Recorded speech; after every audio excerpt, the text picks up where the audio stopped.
Hello everybody and welcome to the Tuesday edition of Video Clips, and I want to start with some announcements and some requests. As you know, we've undertaken a very huge project in order to try to make things better here in the United States and take our country back, and I have some specific things that you guys can do to help us that I'm going to put out today. The first thing I want to talk about, though, is the ridiculous amount of emails we're getting. I shouldn't use the word ridiculous, I mean just enormous. That's a better word, right? The amazing amount of emails that we're getting, and we love hearing from you guys, and to the extent possible we want to respond to you. But this study and that study, and can you look at this video, 3,000 of those a day, and we'd have to put a second story on this building and hire 100 more people just in order to do it. So one thing that I would encourage you guys to think about, the way that we look at things here is that a study doesn't make a point. It is the looking at the preponderance of the evidence of a study that makes the difference. And I think this is really important in terms of you and the way that you think about this and the way that we communicate this information to other people. So I always use the example of smoking. Okay, so if I wanted to do a presentation, deliver a presentation on smoking and its benefits, I could actually find quite a few articles in the medical literature that show that smoking is not just safe, it might even be beneficial for stress relief and that sort of thing. Well, you might be thinking that's impossible. I mean, smoking is bad for you.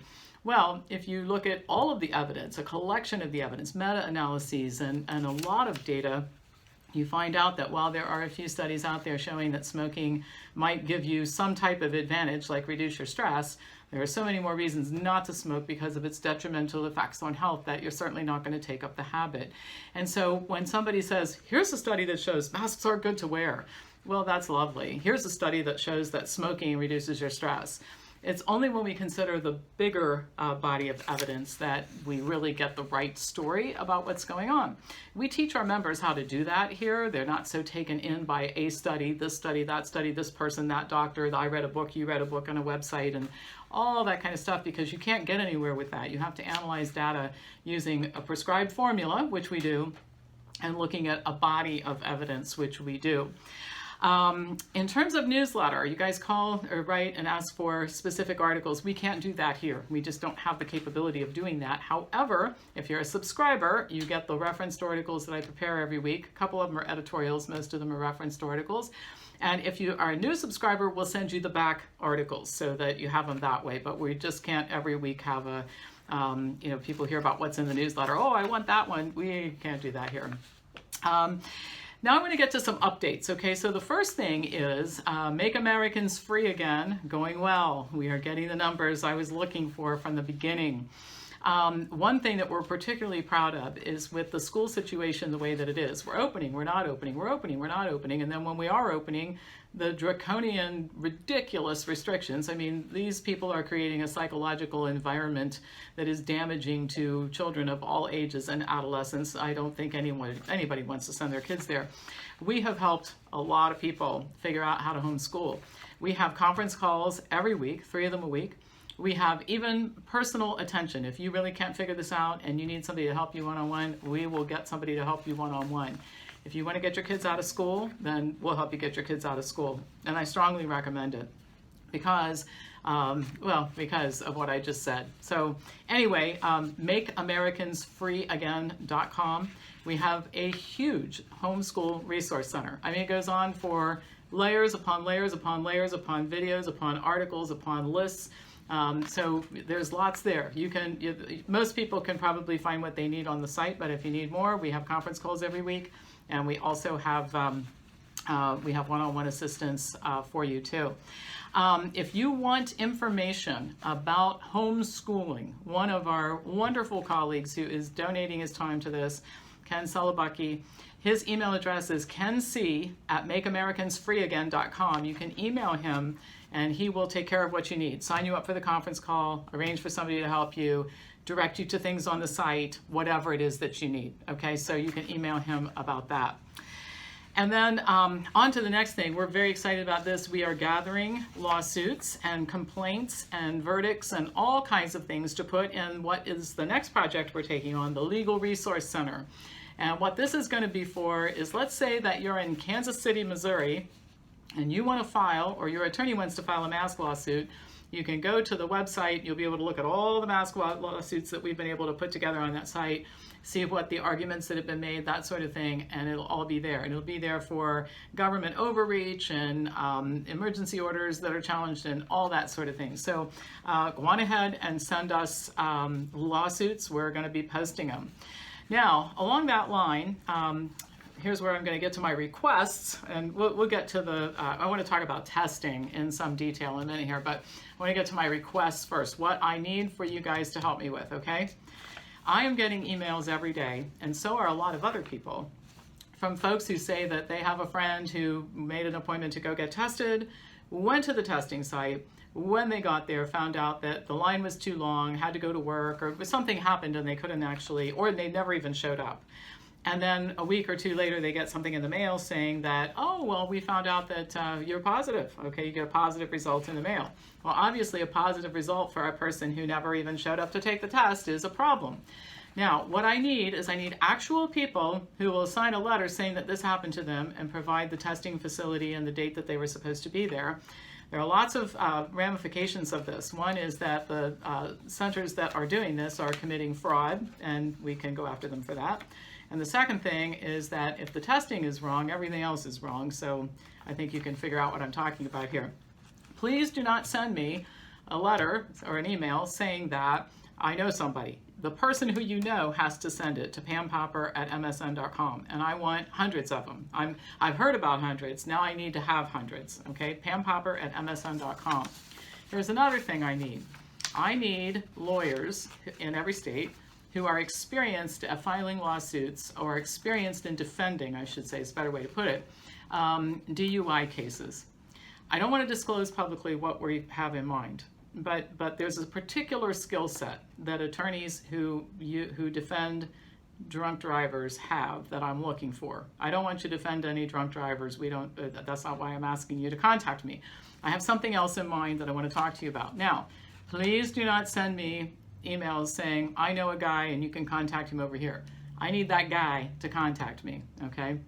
So if you are a DUI lawyer, this is what you specialize in, pampopper@msn.com. Please send me an email because I do want to talk to you, all right? One other thing that you can do right now is you can file civil rights complaints with the U.S. Department of Justice Civil Rights Division. They have a form that you fill out online. And think about what you want to complain about. Your civil rights are being violated. The mask mandates are not legitimate. The governor has, or the emperor of your state has, or empress, has exceeded the emergency powers, and et cetera, et cetera. But overwhelm the system. File with your local attorney general.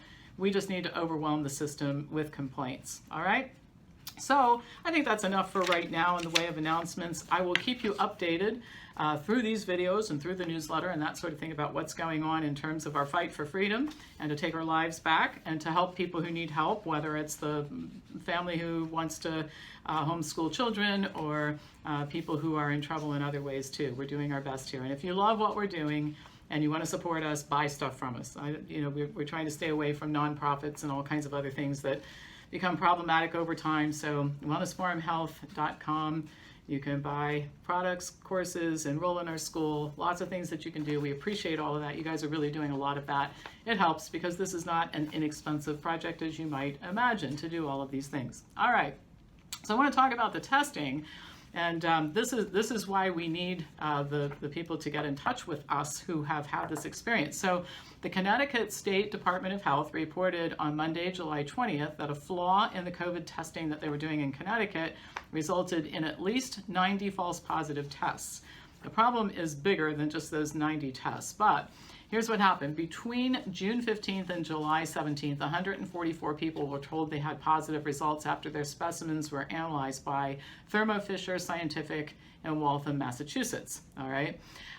Despite the 62.5% error rate, that's what 90 out of 144 is, Acting Commissioner of Health, Dr. Deidre Gifford, says that, quote, anyone who's received a positive test, they should absolutely assume that positive result is correct until such time as they're informed by their provider of any change. So they come out and say, and this is in the same article, I thought this was fascinating, in the article that basically reports that they have a 62.5% error rate on this particular group of tests, the director of health says, yes, but you should believe your test result, because in the land of COVID where nothing makes sense, I guess that makes perfect sense, right?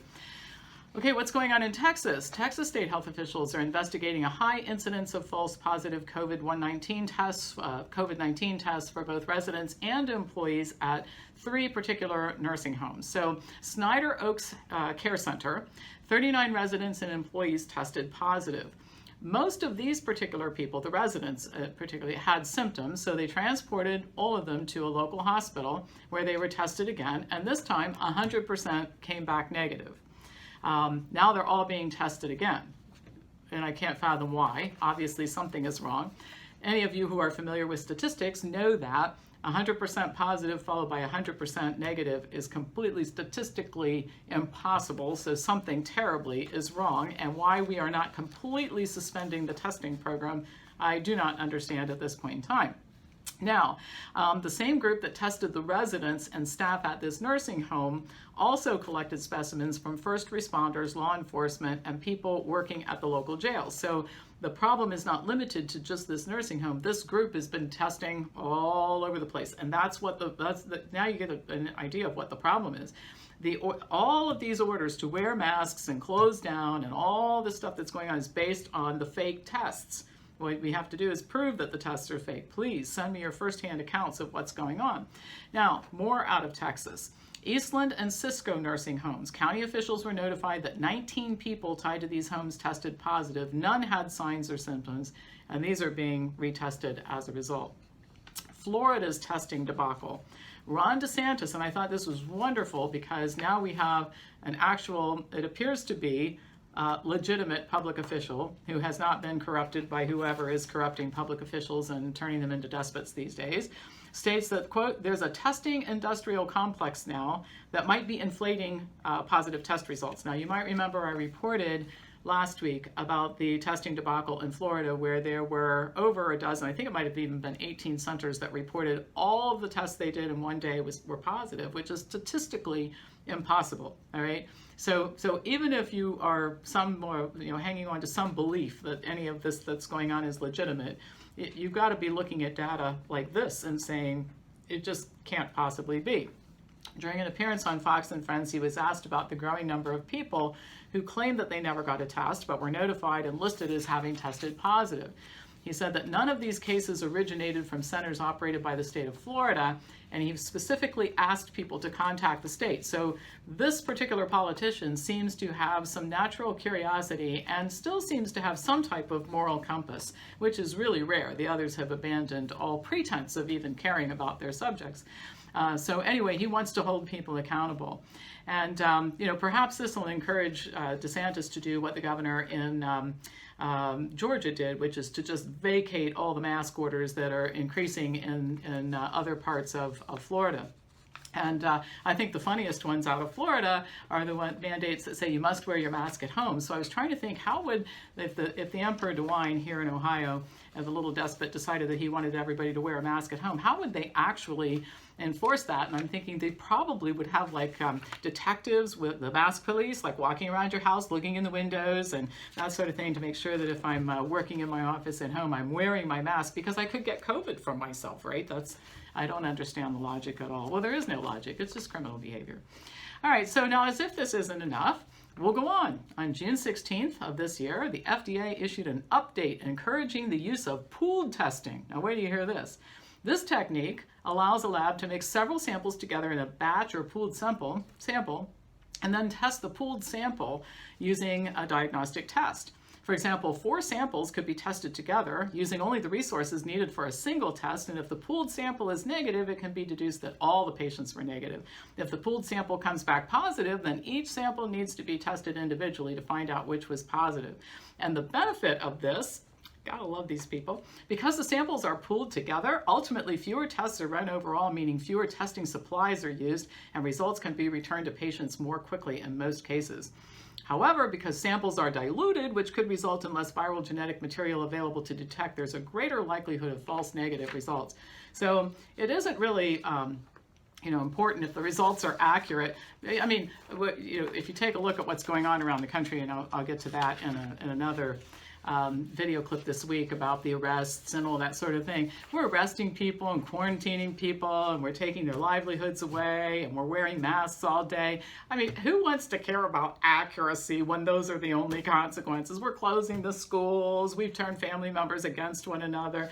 I mean, the accuracy of the test, people who talk about that being important, they just must be crazy, like anti-COVID people, if you question any of this nonsense, which is on its surface complete nonsense, right? Then there's something wrong with you. I think there's something wrong with people who believe all this crap that they're hearing. All right, so now, and this goes to something when I report data, I report it on the day that I'm filming these videos, and I would love to film them every day. But this business has to be operated, and there's more going on than just making these videos, in case you don't know that. So I can't do that. So we have to freeze time today, and I report data today, and then it changes. But the other thing is that there is so much misbehavior in the data, which I've just kind of been showing you, that you guys go to some website and you say, well, this doesn't match what you said. Well, first of all, it's a week later when you're doing it sometimes. And the second thing is if you look at other websites and pooled data and you take it apart and you look at what they reported versus what the state says, unless you're going to take the time to do a thorough analysis, you can't come up with one factoid on a particular day and then throw out the entire data set that I'm showing you. All right, so this is what I want to share with you now. At least 22 states count probable COVID cases and probable deaths in the totals, all right? Now this means that it cannot possibly be accurate because they're just assuming probable. Now you might remember a couple weeks ago, I filmed a video on the fact that now the definition of a case is if you have a headache and a sore throat, you're COVID. If you were in contact with somebody who was in contact with somebody who had a headache and a sore throat, you're a case. So you can take one case and turn it into 30 cases by virtue of just different contacts that the person might have had. All right, so you've got that going on, and then you've got the probable and all that. So, all right, so here are the states. Arizona, Ohio, Michigan, and Virginia include both probable cases and probable deaths in their total. They've been doing it since the beginning. People in Ohio have tried to get to the bottom of it. The reason why we can't, by the way, why we have to just assume that if you're using probable cases, it's wrong, you can't get accurate data. Our emperor has said that he will veto any legislation that reigns in his power. He just did that last week. And if you send a FOIA request, Freedom of Information, he says, we don't have to give you any information under the emergency authorization or whatever. So he doesn't have to justify what he does, and he doesn't have to answer to anybody. He is truly the emperor of Ohio. All right, so the Nonprofit Council of State and Territorial Epidemiologists instructed health officials in April to define probable cases in people with at least some symptoms, like a headache and a sore throat. I'm reading from their guidelines, who belong to a risk cohort or who have had contact with people who've tested positive, such as by residing in an area with sustained ongoing community transmission. So if I live in an area, I'm in Franklin County, they're testing like crazy, knocking on doors. How our emperor comes up with his cases every day is he has the contact tracers out knocking on doors to do random tests in households. I read the letter to you that one of our folks got a couple weeks ago. So that's how he's drumming up his 12 to 1,500 cases a day, is knocking on doors, plus everybody has to get tested in order to get treatment in a hospital. Those are all cases. The person getting a knee replacement who tests positive is a case in the hospitalized case, all right? And now, because I live in a high-risk area, if I've got a headache and a sore throat, or I've been in contact with somebody who has that living in a high-risk area, then I'm a case too. So the bottom line is about 330 million Americans are a case. So what are we going to do? What are we going to do about that? Well, you're seeing what we do about that. More orders, more mandates, more despotic behavior. Probable deaths are usually defined as someone dying at least partly due to an illness that looked like COVID-19 but wasn't confirmed by a laboratory test. Probably, right? Some states, Arkansas, New Jersey, and Washington, only include probable deaths but not probable infections. Some states, it appears, only include probable infections but not deaths. So when you're looking at comparative data, are you seeing what the problem is? They've created such a myriad of fake data that it's almost impossible to make sense of unless you just look at the global picture, which I'm showing you here, which is that they're making stuff up, all right? So what I've tried to focus on is not what's going on in Kansas and their particular chart or Ohio and its particular data. It's fake data, all right? That's what I'm trying to get across. So we can get away from this, on the day, I put out a video clip today and somebody goes to the Arkansas website and says, it says something different than what you reported. It says something different every day, and it's not grounded in reality. Probable infections, probable deaths, all right? So then there are 12 states, including Alabama, Illinois, Massachusetts, Minnesota, and South Carolina, that report probable cases or deaths or both, but then list them separately. In these cases, the CDC still includes the probable cases and deaths in the totals for these states. So even when you have a state that does a little bit of honesty, exhibits a little bit of honesty and says, listen, we're going to put them in two different categories here, all right? Probable and confirmed. The CDC, they're still criminals. They put them all together and they call them all cases and they call them all deaths, all right? At least 8 states, including Alaska, Georgia, Missouri, North Carolina, Nevada, and Oklahoma, report neither probable cases nor deaths. Not that it's any great thing living in these places either, but anyway, there are also special cases. Florida, for example, says in its COVID reports that it counts people who tested positive for COVID antibodies among its case total. That introduces another problem because people normally retain coronavirus antibodies for months, so the test may be revealing weeks or months old infections that have little to do with the current state of the epidemic. But why should we get a little thing like that? Why should we let that interfere with the good story, which is, oh my gosh, there's a surge in cases. We all have to stay home. I mean, it's so crazy. So I'm hoping that by showing you this and talking to you about this, that you understand why sometimes when you look at a data piece, it's different than what I told you. You're looking at it a week later. But who could make sense of what I just told you? Probable and confirmed, and some of them pool and some of them don't. And then you've got pooled tests and you've got inaccurate tests. If somebody can figure out a way to quantify in some reasonable form that regular humans who have an intellect could understand and make sense out of, please let me know. Because the only way that you can take what I just told you and interpret it is that it's just all made up. It's a hoax. Let's just call it what it is. It's a hoax. All right? And I know that some of you tell me, well, but when you say that, I can't pass your videos on to somebody who I'm trying to convince. Stop trying to convince people, I'm not trying to convince anybody I know who's bought this hook, line, and sinker, because I don't know how you could possibly get through to somebody who listens to this drivel every day and thinks that the problem is COVID. The problem is our country, our government has collapsed. We're being controlled by despots. This is the crap the despots put out. The people who believe it are helping, I think, to make things worse. All right, that's enough for that. Hopefully this has been helpful in terms of helping you to understand how really crazy this all is. Please pass this on to somebody who you think might enjoy watching it and learn something from it. Don't worry about trying to convert the sheeples. They're not convertible at this point in time. And pampopper@msn.com if you're willing to report your own experience with the fake testing. pampopper@msn.com if you are an attorney who does DUI cases. Any place in the country, please send me an email. Thank you so much for watching. I'll be back to you tomorrow with more news.